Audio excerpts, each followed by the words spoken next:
Entonces, nuestra siguiente charla es diagnóstico y manejo del trauma uretral y esto lo vamos a enfocar en el paciente pediátrico. Recordando un poco la uretra, la anatomía de la uretra masculina. Los segmentos uretrales se dividen entre anterior y posterior y están divididos por el diafragma urogenital. El segmento posterior entonces comprende la uretra membranosa y la uretra prostática y el segmento anterior la uretra vulvar y la peneana. La membrana perineal, que representa la fascia del diafragma urogenital, es un punto de referencia importante. Nos indica el grado, la clasificación de la lesión uretral y según la cantidad de medio de contraste extravasado, ya sea por encima o por debajo de esta membrana, pues durante la uretrografía podemos ubicar la lesión, como lo vemos en la primera imagen. En el siguiente diagrama vemos que hay una extravasación del medio de contraste por dentro de los bordes de la fascia de Cole. Eso es sugestivo de una lesión en la uretra anterior. Y cuando tenemos una extravasación dentro de la pelvis extraperitoneal, pues es más sugestivo de una lesión en la uretra posterior.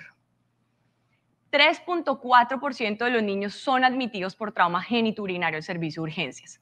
El trauma uretral es más frecuente en los hombres, con una frecuencia entre 7 a 13%, y en las mujeres de 4 a 6%. Las lesiones uretrales son más comunes a horcajadas o por fracturas de pelvis, ¿sí? Estas pues tienen igual presentación en ambos géneros. Y el manejo del trauma uretral sigue siendo algo controvertido en la población pediátrica porque no tenemos mucha experiencia, pues porque no es lo usual que pase en los niños. En cuanto a la uretra posterior, la lesión la lesión iatrogénica es la más común del traumatismo de este segmento. Su incidencia es de 3 en cada 1000 catéteres insertados, ya sea porque se genera una falsa ruta o porque se infla el balón involuntariamente en la uretra. También se origina con traumas cerrados por accidentes de tráfico, caídas a horcajadas sobre el manubrio de la bicicleta, golpes contundentes al perineo. Es de manera característica que las lesiones a horcajadas raramente se van a asociar con una fractura de pelvis. Estas lesiones son predominantemente en hombres en la uretra posterior y es el tipo de lesión más común en la población pediátrica. Yo estoy ahí.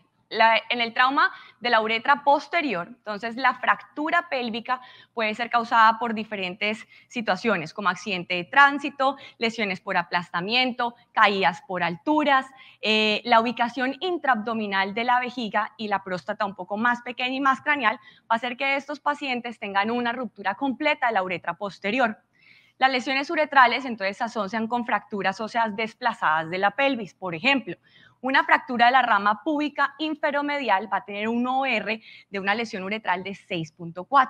Y cuando tenemos diastasis de la sífisis del pubis, un OR de 11.8.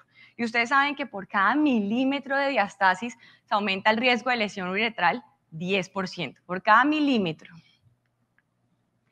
Este es un artículo chéverísimo de Andrich y colaboradores, quienes tratan de relacionar los diferentes patrones de fractura pélvica con la predicción de la presencia y el tipo de lesión del tracto urinario inferior.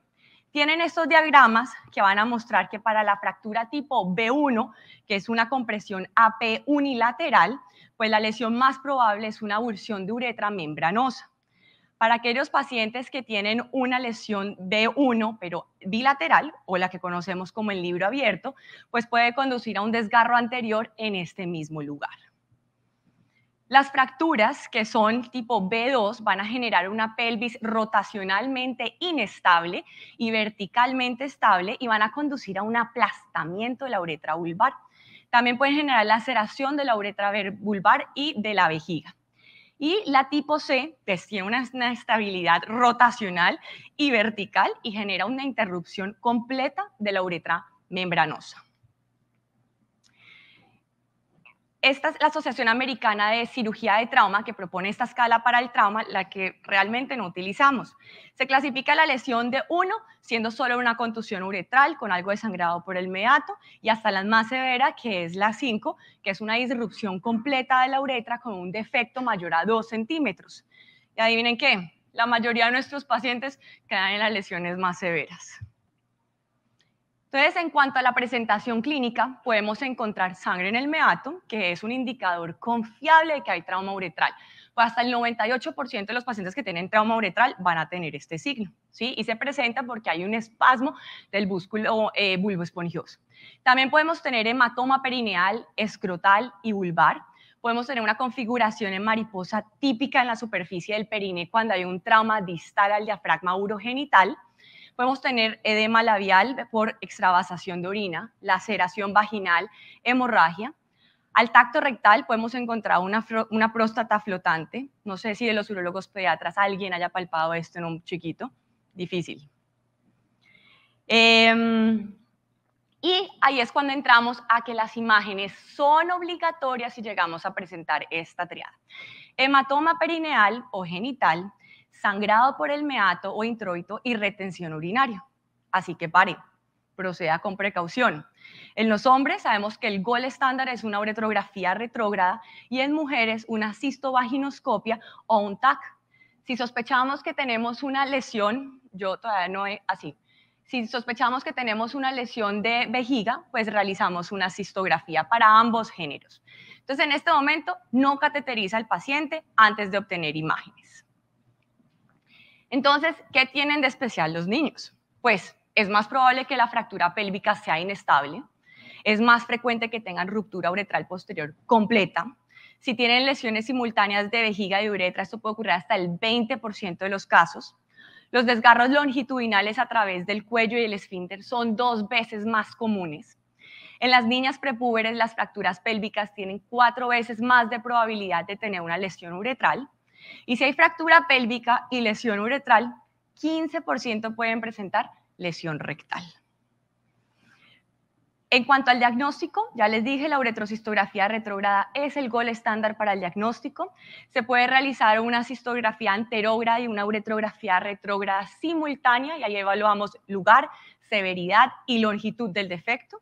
Otras herramientas incluyen la cistoscopia combinada. El TAC nos puede mostrar estructuras óseas, órganos pélvicos y retroperitoneales. Y la resonancia magnética utilizada como el abordaje, pues para planear el abordaje quirúrgico tardío, ya que nos puede ayudar a determinar el grado de fibrosis. Pero, ¿qué es toda esta información si no la ponemos en práctica con un caso clínico? Este es un paciente de 8 años de edad involucrado en un accidente de tránsito que recibe una colisión de impacto en T de otro carro, queda restringido, sin airbags. El paciente es trasladado al centro de trauma más cercano y una vez está estabilizado es trasladado al centro de alta complejidad. A su llegada, grande o pues que nosotros nos llama así rápidamente la atención, pues tiene una pelvis estable, una equimosis leve alrededor de la pelvis anterior y en el muslo derecho. Y en cuanto al examen genital, entonces tenía estigmas de sangrado uretral sin un sangrado activo, no tenía evidencia del hematoma perineal ni genital, al tacto rectal había un esfínter tónico, pero muy difícil tocar la próstata, además por la posición del paciente, y un scan de vejiga que nos muestra 300 cc. Entonces, este paciente tiene 2 de la triada. ¿Qué vamos a hacer? Si nosotros estamos sospechando que hay un trauma, una lesión uretral, pues no vamos a instrumentar a este paciente hasta obtener unas imágenes completas, ¿sí? Si el paciente está inestable, ¿qué nos dicen las guías? Asegure la derivación urinaria, haga una cistostomía suprapúbica. Si el paciente está estable, entonces usted puede realizar un intento de cateterismo suave uretral. Si no tiene éxito, haga la cistostomía suprapúbica. La literatura dice que más o menos el 50% de las lesiones parciales les va a permitir pasar la sonda uretral y existe algo de controversias y preocupación en la literatura, aunque la evidencia es muy mala, de que ¿será que convertimos una lesión parcial en completa con este intento? Entonces, volviendo a nuestro caso, ¿sí? Una vez paciente estaba estable, se le realiza pues este TAC que se encuentra que no hay fracturas en la columna, tiene múltiples fracturas pélvicas involucrando el ala sacra derecha, la rama púbica superior e inferior bilateral, el fémur derecho y múltiples fracturas costales que lo llevan a un hemoneumotórax derecho. La urografía y la cistografía por TAC, entonces nos va a mostrar que no hay lesiones renales ni ureterales, que la vejiga está muy desplazada hacia superior, sin evidencia de extravasación. El cuello vesical está intacto, pero vemos algo de extravasación extraperitoneal y no hay evidencia del paso del medio de contraste hacia la uretra. Entonces, ortopedia lo decide llevar a cirugía y es ahí donde las guías nos dice aproveche y estudia la uretra. Este paciente previo a esa cirugía se le realizó una cistostomía suprapúbica guiada por ecografía. Entonces, cuando ya lo teníamos en salas de cirugía, intentamos hacer una cistoscopia enterógrada, encontrando un cuello vesical desplazado y muy difícil poder identificar la uretra prostática. Entonces ahí decidimos hacer una uretrocistografía anterógrada y retrógrada y determinamos que el defecto era de 3 centímetros por fluoroscopia. Sabemos que la literatura nos va a decir que la realineación endoscópica primaria en esa situación o con ese defecto tan grande puede ser un fracaso. Entonces lo dejamos con cistostomía suprapúbica y planeamos una reconstrucción tardía. El manejo de los pacientes pediátricos con lesiones uretrales por fractura de pelvis es un reto. No hay un consenso, no hay un algoritmo propuesto ni aceptado. Continúa mucha controversia y dada la baja frecuencia, el manejo es guiado por los principios extrapolados de las guías de los adultos. Entonces, ¿qué nos dicen las guías? Es que con prioridad absoluta debemos hacer la reanimación de este paciente y el tratamiento inmediato que amenace la vida del paciente. Que si usted tiene lesiones penetrantes, tiene que hacer una exploración inmediata y un reparo primario. En caso de que usted tenga lesiones peneanas, debe hacer una uretroscopia y no la uretrografía retrógrada. Importante determinar el drenaje urinario. Si el paciente está inestable, ya vimos que debemos garantizarlo con una cistostomía suprapúbica. Si está estable, o usted puede hacer una cistostomía suprapúbica, una reparación tardía versus una realineación uretral primaria endoscópica temprana. La guía europea nos dice que para el trauma uretral anterior usted debe hacer la reparación temprana más una derivación ya sea uretral o con cistostomía y el seguimiento lo debe realizar con una uretrografía retrógrada. Para pacientes que tienen trauma en la uretra posterior, si está inestable, le hace una reanimación, le asegura la derivación urinaria con cualquiera de los dos métodos y si está estable, pues lo estudia, ya sea con la uretrografía retrógrada o con la uretroscopia. Si usted encuentra una lesión parcial, puede hacer una realineación endoscópica o una cistostomía suprapúbica y hágale seguimiento a ese paciente. De pronto en el futuro le requiera una uretroplastia o una uretrotomía interna. Si tiene una lesión completa más una lesión de cuello vesical y o próstata, haga una reparación temprana. Si tiene una lesión completa sin más lesiones, entonces puede hacer una realineación o una cistostomía suprapúbica, una uretroplastia temprana y diferida. Entonces ahí me van a decir, ¿qué es una uretroplastia temprana? Una uretroplastia temprana es 2 días después hasta 6 semanas después del trauma, mientras que la diferida es después de los 3 meses post-trauma. Entonces hacemos la temprana, si el defecto es corto, si tiene un perineo muy suave, si es posible colocar al paciente en posición de litotomía en este tiempo. En cuanto a la realineación uretral primaria endoscópica, pues sabemos que la prioridad es establecer el drenaje urinario, que definitivamente la cistostomía suprapúbica y el reparo tardío es lo que tiene alta evidencia o una evidencia fuerte en la literatura y en las guías. Que si va a ser la realineación primaria, entonces tiene que ser en pacientes seleccionados que usted pues vea que puede de pronto evitar una uretroplastia en el futuro. ¿Qué dicen los estudios? De 40 a 49% podría llegar a evitar una uretroplastia en el futuro si usted logra hacer exitosamente esta realineación. Y aquellos que de pronto tienen que hacerle la uretroplastia, el segmento o el defecto que tiene que reconstruir puede llegar a ser un poco menor. Las indicaciones, beneficios y métodos siguen realmente siendo muy debatidos y es un procedimiento que está reservado para los pacientes que son hemodinámicamente estables. Debe evitarse los intentos prolongados y todas las maniobras heroicas en la realineación endoscópica, dado que esto puede aumentar la gravedad de la lesión y de las secuelas a largo plazo, puede retrasar otros tratamientos médicos que el paciente requiera y pues no ha demostrado tampoco que mejore mucho los resultados a largo plazo. La reconstrucción uretral diferida, sí, es el gold estándar sin duda, o pues el manejo estándar. En casos de lesión completa, la uretroplastia de decisión anastomosis transperineal, 3 a 6 meses postoperatorios es lo ideal. Esto va a permitir que haya una reabsorción del hematoma, resolución de la inflamación traumática y nuestro debridamiento puede que no sea pues tan exhaustivo. El tratamiento endoscópico de una obliteración completa no va a tener éxito, y eso se lo dicen las guías europeas. La tasa general del éxito de la uretroplastia es del 86% en adultos, pero adivinen qué, en niños baja, 62%. Y esto es porque tiene una uretra pequeña y relativamente inelástica. La evidencia, entonces esto es un estudio publicado en el Pediatric Urology que nos muestra, es un estudio retrospectivo de 49 pacientes con un seguimiento medio de 14 años. Y lo que hacen es comparar los efectos secundarios o las complicaciones a largo plazo en pacientes tratados con realineación primaria, que fueron 22, reparo inmediato, que fueron 8, y reparo tardío, que fueron 16 pacientes. Midieron entonces las secuelas de estrecheces, incontinencia urinaria y disfunción eréctil. Y se dieron cuenta que aquellos pacientes que tienen un trauma completo, ¿sí?, van a tener más posibilidad de tener disfunción eréctil y más tasa de complicaciones en cuanto a esos 3 desenlaces con una P significativa. Adicionalmente, aquellos que tienen un trauma de la uretra prostática comparado con la uretra membranosa, pues también les va a ir como peor. Sin embargo, no hubo ninguna diferencia estadística en los pacientes que fueron tratados con realineación primaria, con reparo inmediato o con uretroplastia diferida en cuanto a estrechez, incontinencia urinaria y disfunción eréctil. Este otro estudio, que es del doctor Luis Braga y colaboradores, es un metaanálisis que incluye 9 artículos y como desenlaces miden la estrechez uretral, la disfunción eréctil y la incontinencia urinaria.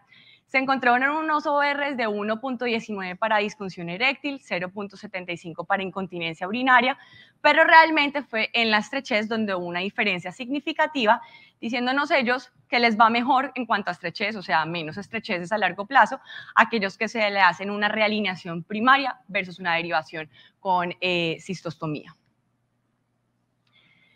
Aquí voy a entrar muy resumido porque no es el enfoque de nuestra charla, pero la planeación preoperatoria incluye la uretrocistografía combinada, cistoscopia anterógrada, uretroscopia retrógrada simultánea y pues evaluación, por supuesto, de que el paciente pueda ser ubicado en una posición de litotomía.